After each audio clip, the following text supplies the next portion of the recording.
and welcome to the podcast, Appetite for Distortion, episode 227.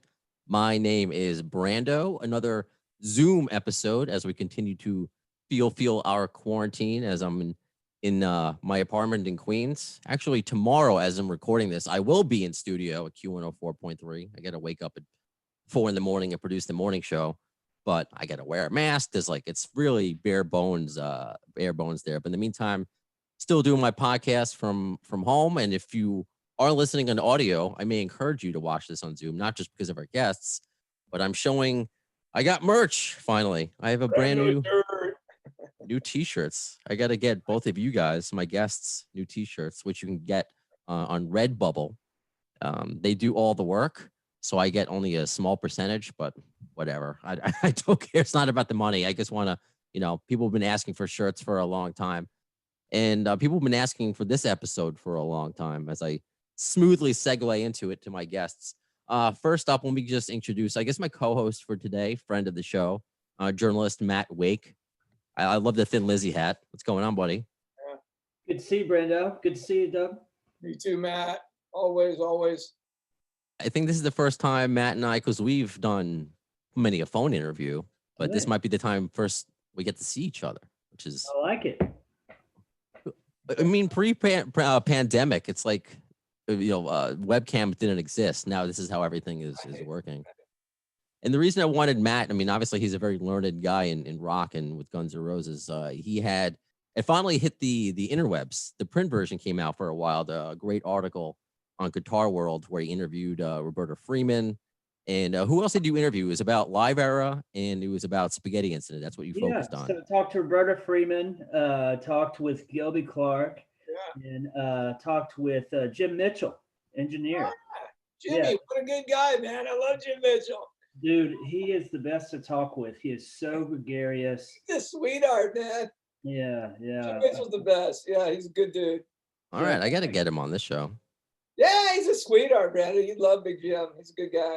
But you got great feedback, Matt, on that article, because a lot of fans were saying those are the albums that people usually, everyone writes about Appetite. Everyone writes about the Illusions, and even Chinese people write articles. But obviously what we're doing today and what we did last time with Doug are focused on two maybe underappreciated records. So Spaghetti Incident was last time, and this time Live Era. So today, I mean, obviously, who the main guest is for today. If you're watching on Zoom, Doug Goldstein, welcome back. Hey, good to be back, Brando. Thanks for having me, buddy. What is the award or the placard, the GNR placard or placards you have behind you? This is all of the records, kind of a combined sales. The one up here that I'm pointing to. This looks to be, let's see here. I think it's a Use Your Illusion. Yeah. Nice. Yeah, it's a Use Your Illusion one. I got a bunch of them. I don't know if I told you the story. I think I told you the story before, but I had 500 gold and platinum records from all over the country, all over the world. And when I moved to Hawaii, I had a guy look after the units for me. And I called for like 3 months. He wasn't answering the phone. So I sent another friend only to find out that the guy who was supposed to be watching my units was a heroin addict. And he had sold everything I owned. Oh, no. Yeah. So. Well, yeah. If they're on eBay, they're probably Doug's. Yeah, probably. Yeah. Oh, well, that sucks. Before we get into the Live Era discussion, Doug, you brought up, and I'm glad you listened to, because I don't expect anyone to ever listen to my episodes. To me, I'm like talking into a tin can. So I'm always surprised when people respond. You listened to the Stone Gossard interview with Pearl Jam, and I brought up to him what you told us. Yeah. And that was that Axl wanted to tour with Pearl Jam and U2. And Stone's response was like, that's just a juicy rumor. I never heard anything about it. I would have done it. Right. So to you, so what do you say to that? He validates my rendition of the story, which is I talked to the manager, Kelly Curtis, from a Quonset hut in Tel Aviv, Israel, when we were playing there. And I asked him to please pick up. He said, no, I'm busy. And I said, okay. I said, well, Axl's come up with this great idea, and I want to find out if you guys are into it. And he said, no. And I said, well, hang on a second. Don't you have a responsibility to talk to your band members? I said, when an idea comes into me, I at least discuss it with the band. And he said, don't tell me how to do my fucking job, and hung up. So for Stone to not have heard about it, that, like I said, all that does is merely validate what I had said, which is the manager didn't even discuss it with the band. And it's a bummer because he would have done it. Right. How massive would that have been? A Guns N' Roses U2 Pearl Jam tour in 1993? Especially when Axl was saying, we'll open. Because Stone was saying, those are the two biggest bands in the world at the time. Right? And Axl, I mean, his point of, gee, I want to make it happen so bad, I'll open. You don't even have to pay us. I just want it to happen. Wow. That's so just wow. Yeah, well, managers yet again can really fuck up a cool idea.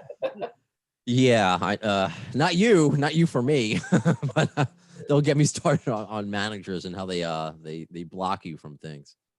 So today, thankfully, because of you and your kindness, we gotta get to talk to you about Live Era. And Matt, I want to ask you something because you're a musician, and I'm not. And maybe I should know anyway because I'm in radio. And this is, I guess, the primary question I got from listeners. Mm-hmm. Yeah, Live Era. It's a live album, double album that came out in 1999. From it's the best of 87 to 93. I had no idea, and I guess Doug, if you can confirm this, that a lot of the tracks were re-recorded by Axl. That it wasn't. It was kind of live.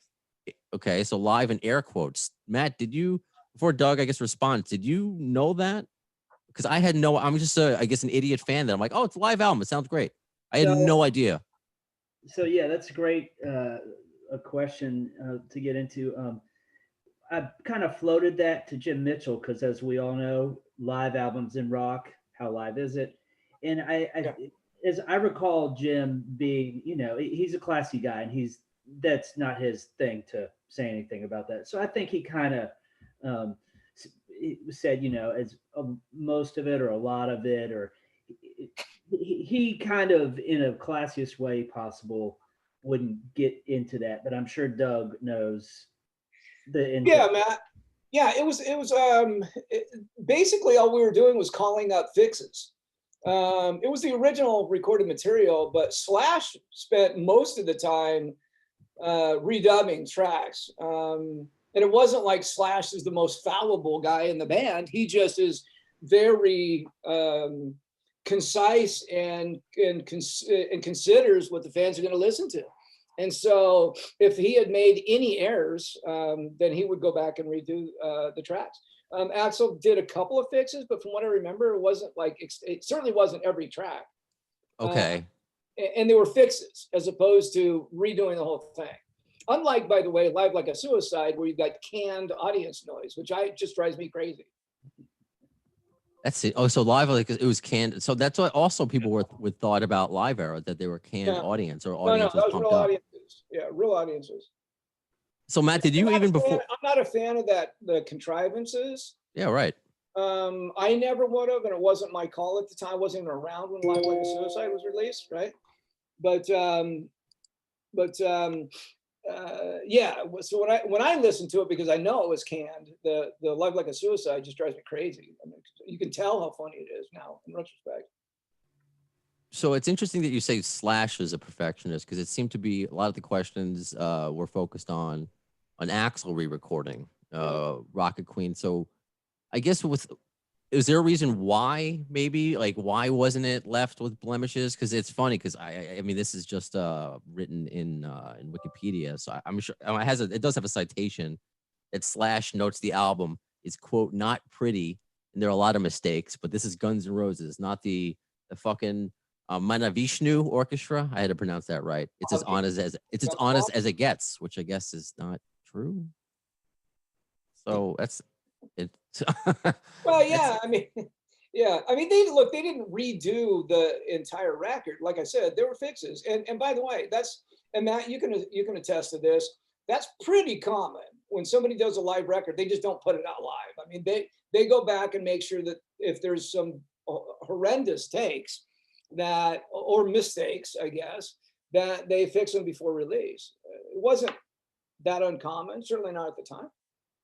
It's not uncommon now either. And I'm mad. I'm sorry, because we at iHeart, we have a lot of live performances. I mean, mainly before the pandemic and downstairs. So there would be mixes of the show, like record release parties. So I mean, yes, that is common, but it just seems I don't know what if they needed to be redone, if there was so much to choose from, why weren't like other performances chosen, I guess? Like Well, why and again, you nailed it in the head though, Brando. There were so many choices that from tracks to versions of tracks that they found the ones with the least mistakes, and then Slash would go in and do his fixes.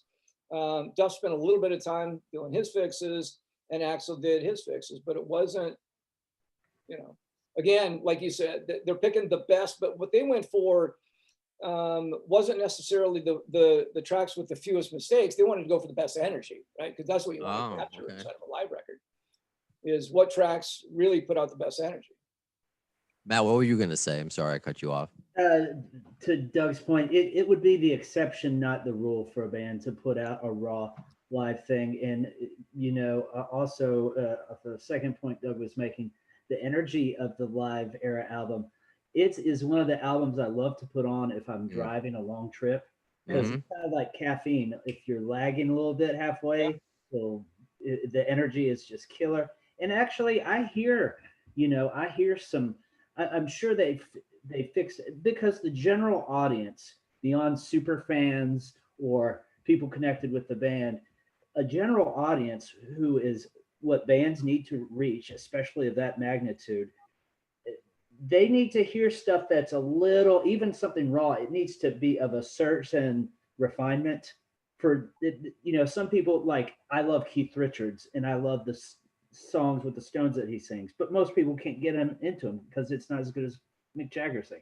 Right. But you know, I hear stuff on Live Era where, you know, it's not the best time I've ever heard Axl sing that riff, or the cleanest I've ever heard Slash play a guitar run, but the energy is there, the chaos and the badassery is there. That's right. Yeah, you know, it goes back to what people would always ask me, you know, why do people come to the Guns N' Roses concerts? And you guys certainly heard me say this before, but it's NASCAR, right? Nobody goes to see the race; they're all there for the wreck, right? So, you know, so you have to leave a couple wrecks in there, I guess, is my point, right?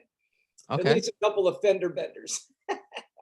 And me, as just a general fan who's not a musician, I didn't notice. I mean, I didn't notice whatever. Brando, that's really funny that you say that, because I used to have this argument with the band all the time. They would draw attention to a mistake they'd made during a show, right? Early in their career. Didn't happen much later because I was able to finally get it through.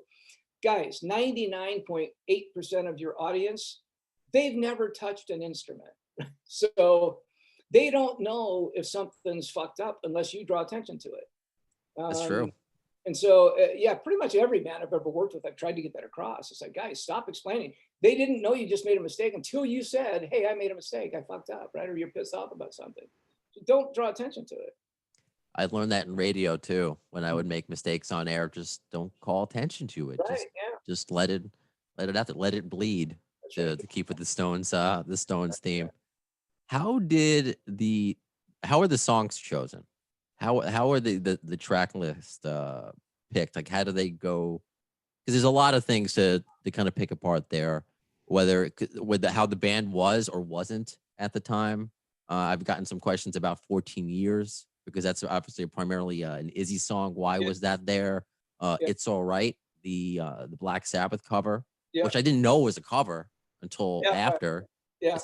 So how were the songs chosen? And I guess who was in on that decision, since the band was, you know, kind of fractured, or was it different? Fragmented. Better word. Yeah. You know, from my remembrance, Brando, they were communicating through the studio about the tracks that they were interested in. So, like, they would tell Jim Mitchell, right? To your point, Matt. And they actually, you know, they didn't work at the same time in the studio, right? Because they weren't communicating with each other, not person to person. There was no dyadic communication. So everything was kind of done through the studio or through me. You know, and I would I would communicate either to Slash or Duff directly or to the representatives, because even I wasn't that close with the guys at that point. Okay. I'll give this because I want to start giving people credit for these questions. Doug, I mean, without just people wanting to know about it, people are just excited to hear from you. You know, you have Thank you. Yeah, thank always you. comments of you're one of my favorite guests, not just for me, but for my listeners. Well, hopefully I try. I mean, I try. You know, at 59, it's tough to remember everything, but I do the best I can. And you know how, Brenda, we talk about it off camera all the time. Is I have always felt that without fans, there's no band, and Yeah. so that's why I'm always trying to shed light on information that otherwise the fans wouldn't have. I just think it's important that they do know. Agreed. Without listeners, there's no podcast or radio. Without readers, there's no, rock magazines. Yeah. So this is from Thomas Aragon. How come the decision to, what were you planning on having this? Because you wrote like a bunch of questions. Yeah. Were you planning the bonus tracks like Coma? Like, why was that on only the Japanese version and not on the worldwide version? Yeah, Japan always asks for additional tracks because their albums are more expensive. And so that's how you stop imports in Japan from either the Wow. US, UK, or somewhere else, because they're, about twice as expensive to buy product there. So you always give the Japanese audience a couple of bonus tracks. It allows the record company in Japan to sell their product, oddly enough. So, yeah, but that's a great question because, if you don't do what I do for a living, how would you know?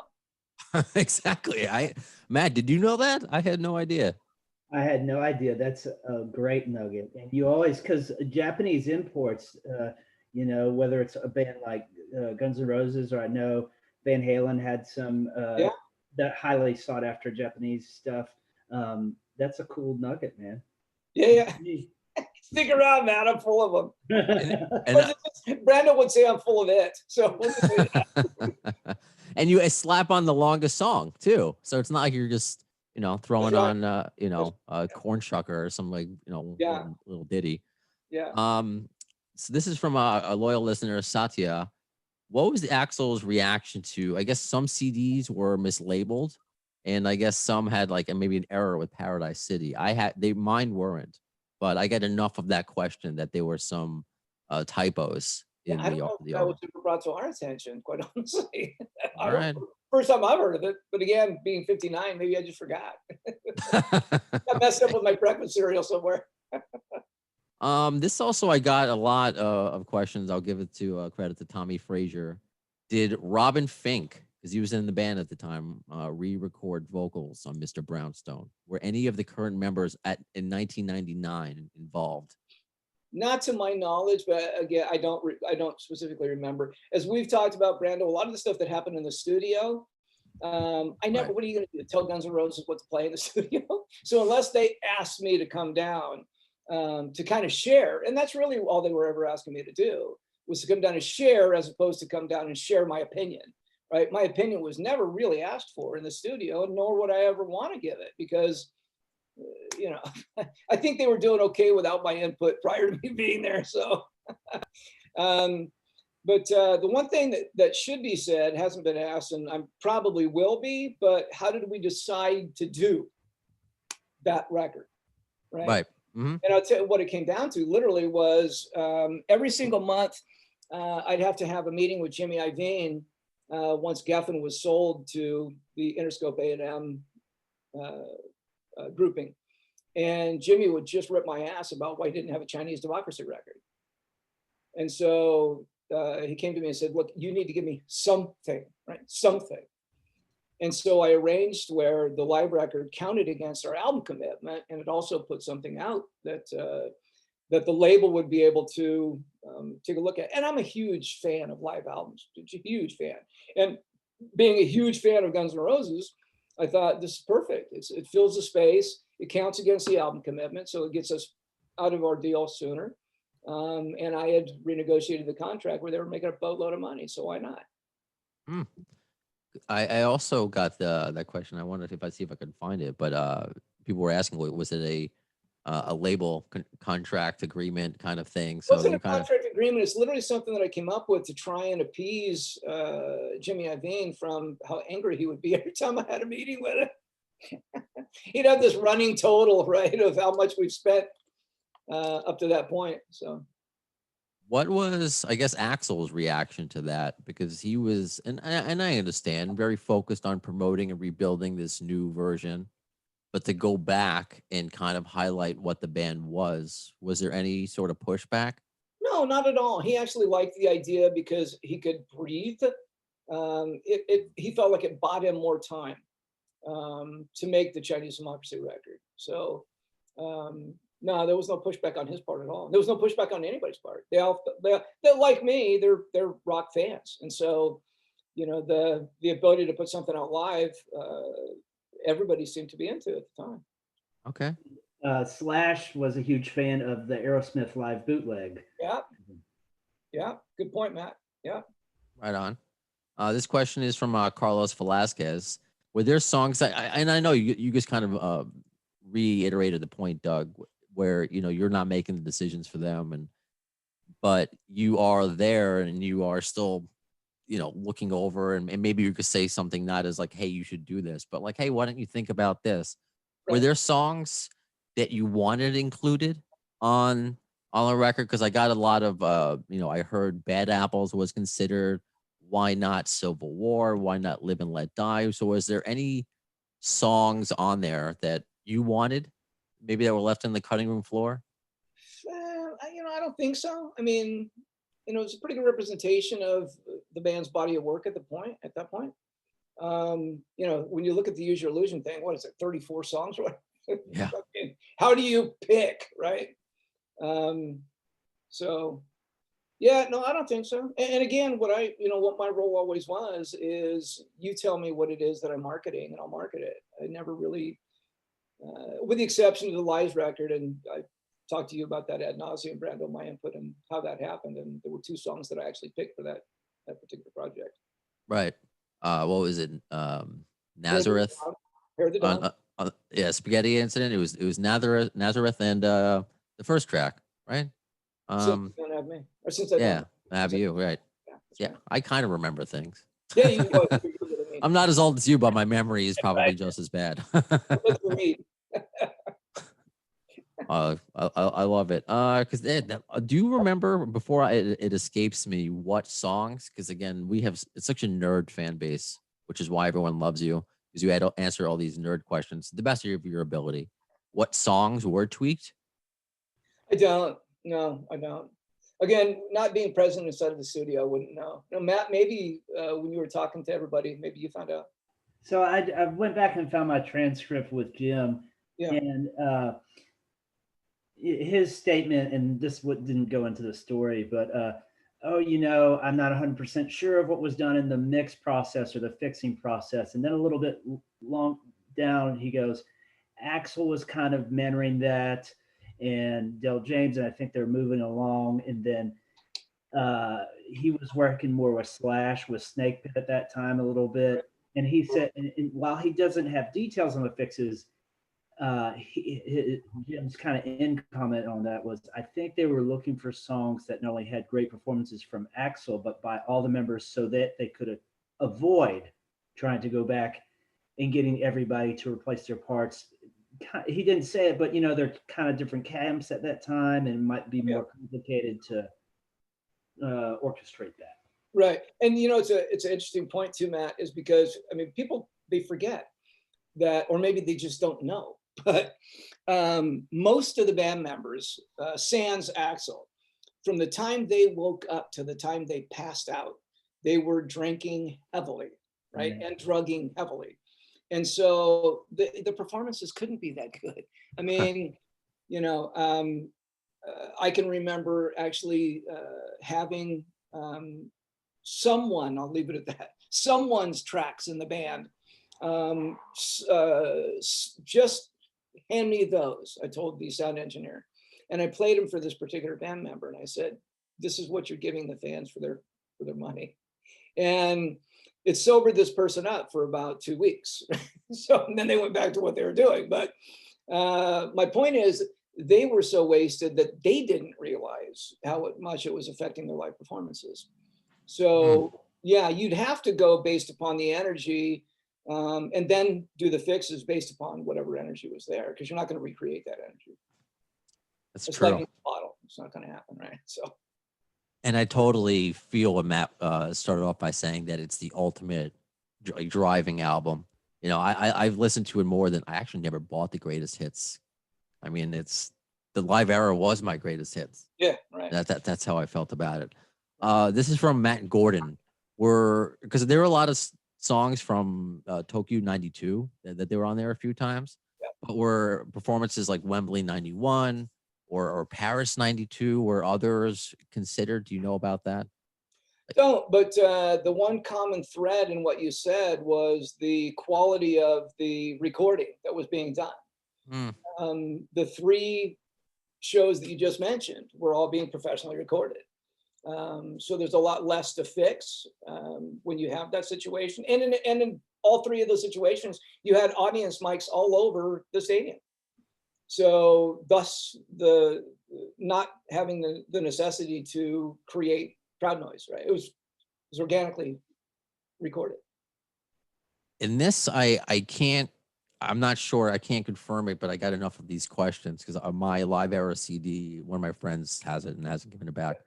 But Matt and I guess Gilby were listed as additional musicians and not band members. I don't know. Oh, so Yeah. So Matt, can you elaborate on that? Do you know what I'm talking about? Like in the liner notes, where it says /guitars. Yeah. Like kind of under the classic quintet, Izzy Adler, it says additional musicians, Gilby Clarke, and I think it even says percussion for Matt Sorum. Wow. But I asked Gilby about that for the story and for Guitar World, and he was like, now looking at that, it's kind of funny. At the time, it wasn't that funny. Is how he kind of put it. Yeah. Well, yeah. To be honest with you, I don't think it's that funny at all. It's I can understand the derivation of it, which is that they never were quote unquote partners in the band. But for fuck's sake, I mean, you're a band member, right? I mean, they were both in the band for 2+ years. Matt longer than that, a lot longer than that.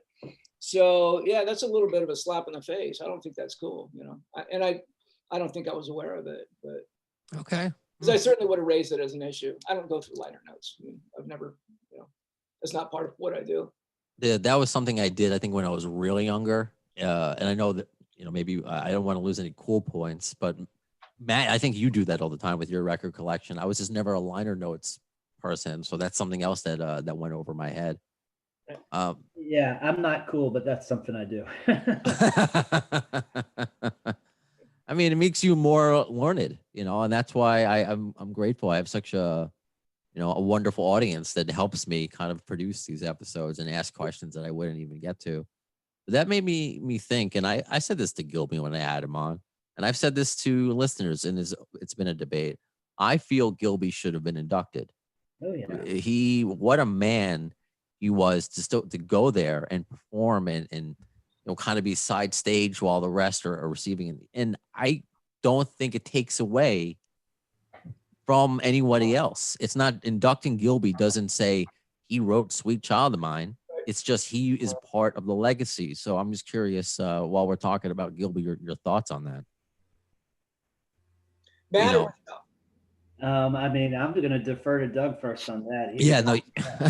No, you, Doug, as somebody who worked with him, because it bothers me that people could say he was a hired gun, and I know, or an additional musician, whatever, but I don't think he was the right person to be on that tour, and that's a big chunk of his life and still is. How is that not included in the legacy that is GNR? I don't disagree with you at all. Obviously nobody was consulting me for who stood on the stage at the induction at that point. But yeah, no, I don't disagree with you at all. I mean, it's like Matt Sorum never being considered a partner in the band.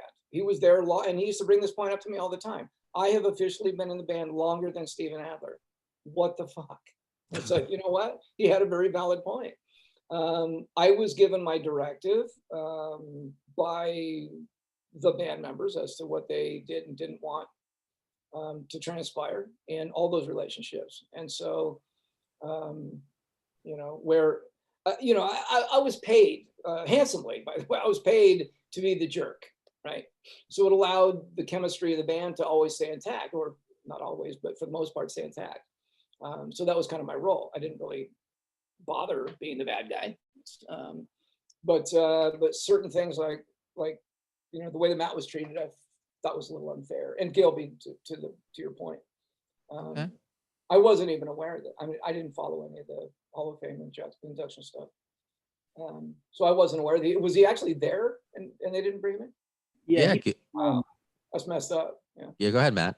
Well, Gilby's all class, Yeah, he is. Yeah. But we were talking about Live Era and his credit as additional musician. He played guitar on 16 of the 22 tracks. Yeah, right. And he's an additional musician. Yeah, right. He played on. He was the guitar player for most of one of the greatest, longest tours in rock history. Use Your Illusion. Yeah. Yes, he should be in the Rock and Roll Hall of Fame. I mean, like some of the random people, but the Rock and Roll Hall of Fame, there's a lot of political weirdo stuff, and hard rock and metal gets discounted. Whereas you look at Red Hot Chili Peppers, the guy who was in there, just for a few years, Josh Klinghoffer, a guitar player who replaced Frusciante out of years he's in the Rock and Roll Hall of Fame. Right. Yeah. So I didn't even know that. Yeah. Right. Yeah. He's a nice guy. Belong there. All the guys in Kiss besides the original members that aren't in.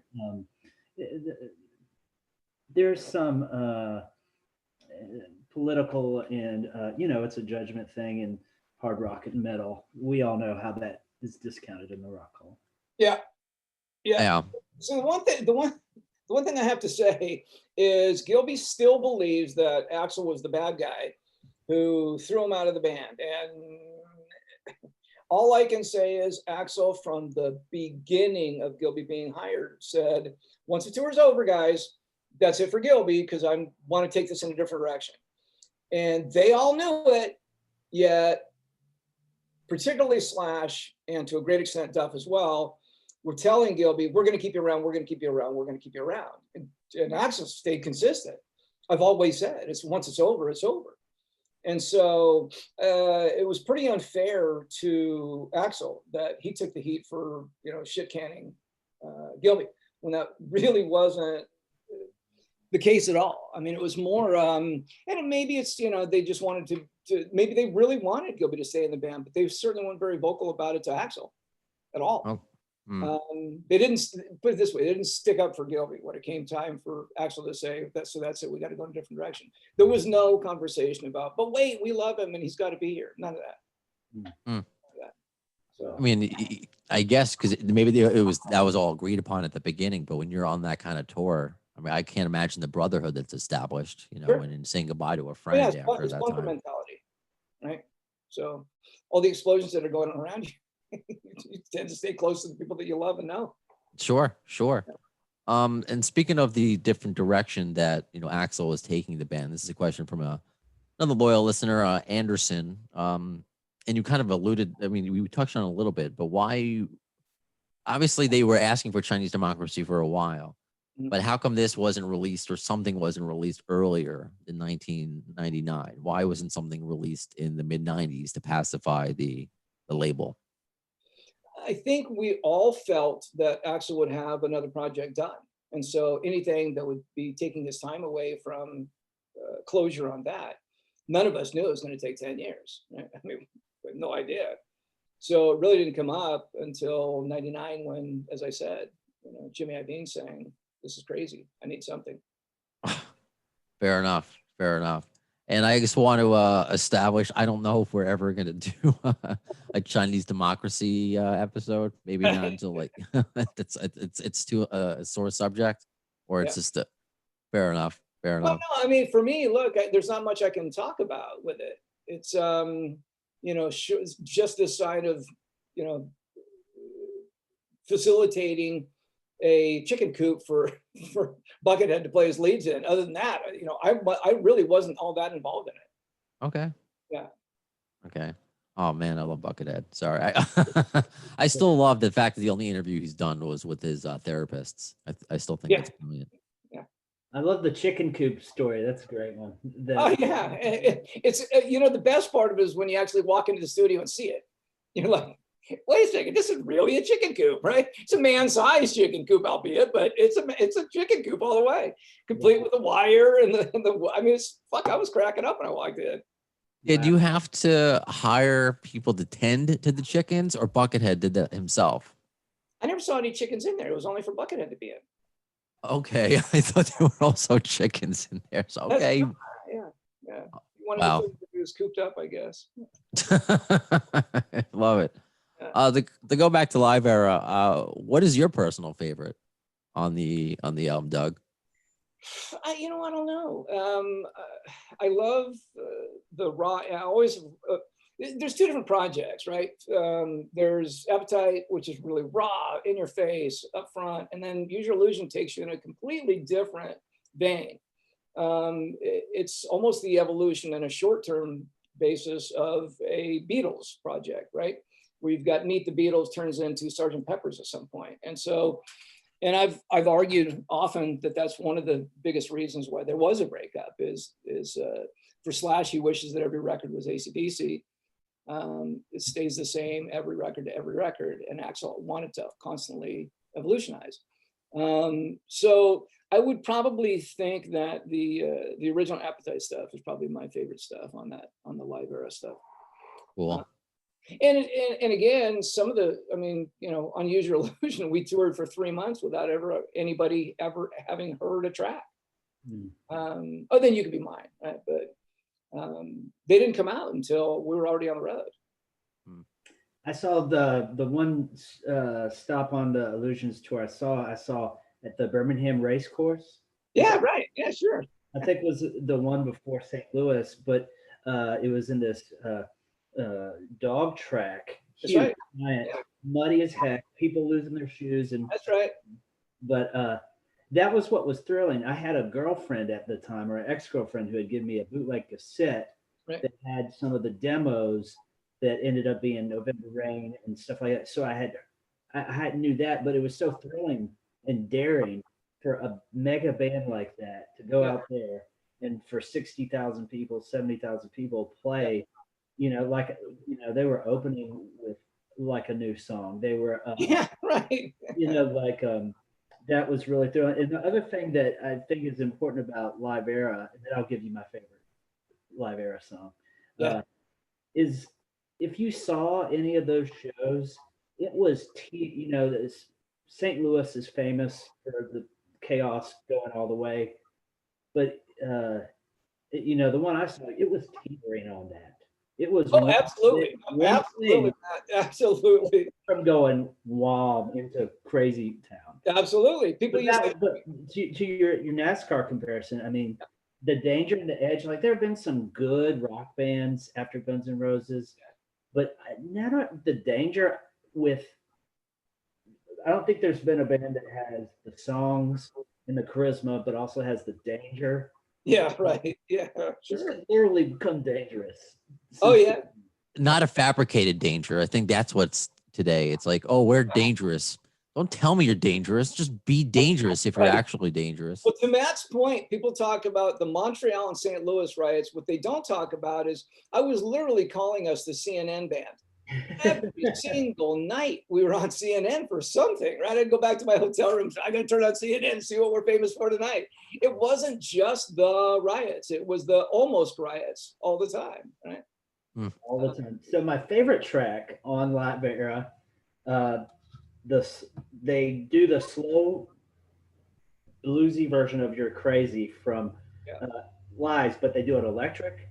And it is just so low down attitude, punk meets blues. And I also love, you guys mentioned It's All Right. Right. Because that I didn't know that song before then. Yeah, me neither. And it's a cool moment, cool song.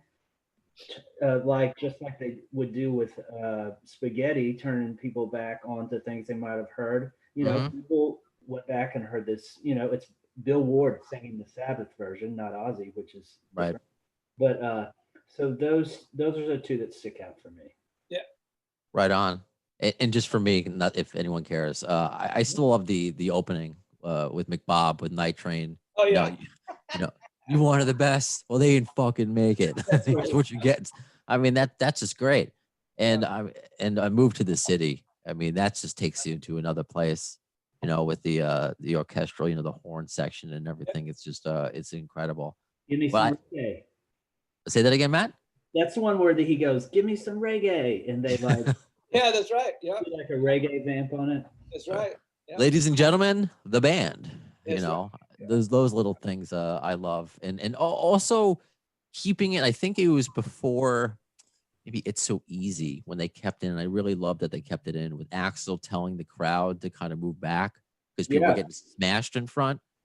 What decisions went into that to keep in the kind of the banter with the fans and not just keep it as a straight, song, but there was, some banter, even like with Rock and Queen, hey, you can dance to this shit, That's just the actual, man. I mean, sometimes we used to call it being twained because Mark Twain was a great storyteller. So amongst everybody in the band entourage, except Axl, knew that when he started talking, here we go, we're being twained again, right? The great storyteller, here he goes, right? And nobody knew what he was going to say. We had no control over what he was going to say. We all just sat there going, shit, I hope he doesn't say the wrong thing. Oh man, good thing there wasn't Twitter or cell phones back then. Absolutely. Yeah, no I kidding. think we all probably would have been in trouble. Absolutely. Absolutely. Yeah. And it's cool. I kind of got this because I obviously I have the posts left up on my Facebook and Twitter about you coming on and questions. So this is a question in real time. So it's like live radio. This is from Sal. Can you have him address the silly theory that the skipping and repeating of Las Vegas at the end of Paradise City was a hint that the new band would be playing Vegas for their first shows? No, not a chance. Never happened. Wow, I never even heard that theory. That's some tinfoil hat stuff. I booked the Vegas runs, and that wasn't even a thought at that point. Yeah. I hadn't even started my conversations at that point. Yeah, wow. I think that's when you don't get a lot of material from a band. You start looking at theories and hints. Right, absolutely. Yeah, I guess. If you play it backwards. Yeah, right. Right. If you play my third grade teacher. Well, Matt, let me finish because I know you both are busy, and I appreciate your time. I don't want to forget because if you want to read more about that that Alabama gig that you were just talking about, is that still up on al.com? Yeah. I have a pretty good history of that 91 show at the Dog Track, which for people that were there, they either say it's the best show they ever saw or it was the worst show, which to me is what I want from a rock and roll band. Yeah, and by the way, Matt, that's the gig that I bought a 4-wheel doom buggy, one-man doom buggy for Axl, and had it delivered to the racetrack, and he rode it around all day. That is awesome! Wow, yeah. Great detail. I remember the old Honda Odyssey, the 4-wheel drive. It's a little one-man doom buggy. That's great. Yeah, blast, man. It's better than when the Cheap Trick guys came to the concert in Rockford, Illinois, and Rick gave Axl a hand grenade. I thought this is a lot safer than giving axlrose a hand grenade. Or just pull the pin while you're at it. Jesus. And Matt, any articles we should be on the lookout for? Anything? What do you have coming down the pike? Yeah, I got my first story for Spin coming out. It's about what's the financial impact for bands that get inducted into the Rock and Roll Hall of Fame.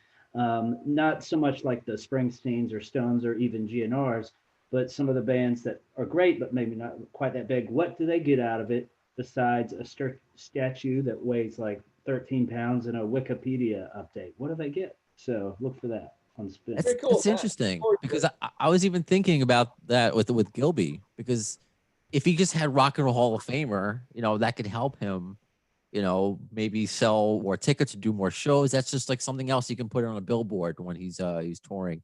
And I also don't want to forget, as of today, he has a brand new song out with Nikki Sixx Oh, and yeah. Stephen Perkins. So that's pretty cool. Tightwad. That's the name of new Gilby.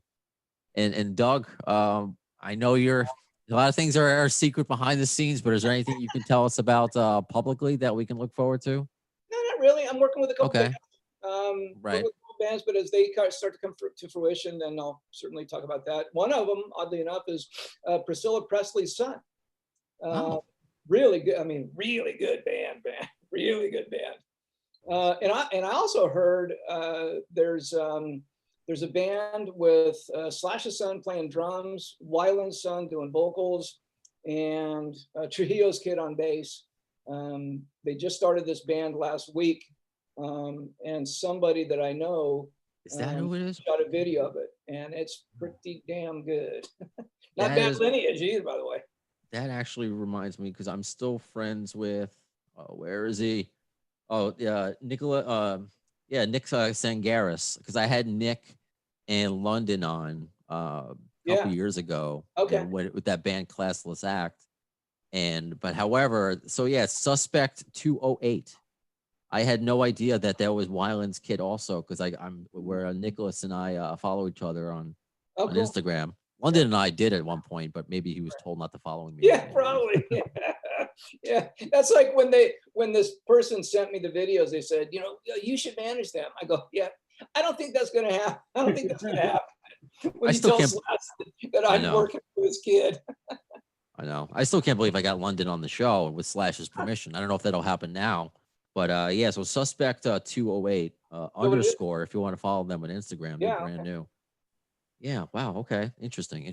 Really good though. Really good from what I heard.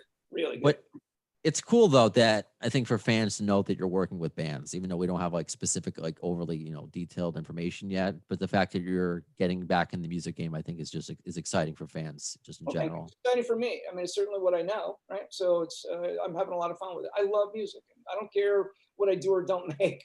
I just love music. So it's been a lot of fun. Right. And so this episode has been a lot of fun. Matt, it's always a pleasure to have you on to help me, go along this podcast night train, to help me guide me and, with all the information that you have. And, I congratulations on Spin. I mean, yeah, that's huge, Matt. Way to go.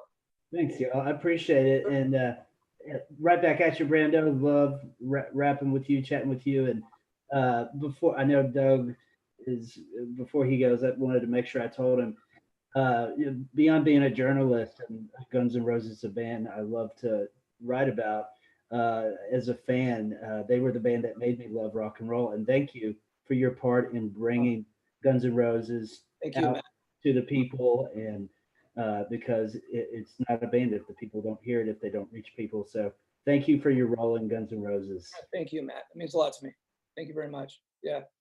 And my sentiments exactly. And Doug, just to piggyback that, just thank you again for your time and always your friendship. It still makes me laugh when you woke me up at like 9 a.m, which isn't that early to talk about Limp Bizkit. Yeah, right, why does everyone hate Limp Bizkit? Oh, who is this?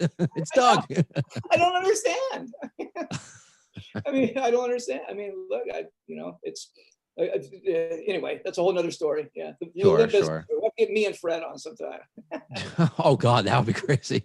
Yeah. Oh, and I'll just say this: you can just do like a zip thing and just make no mention. People are like, why don't you try to get him and Alan on the same episode?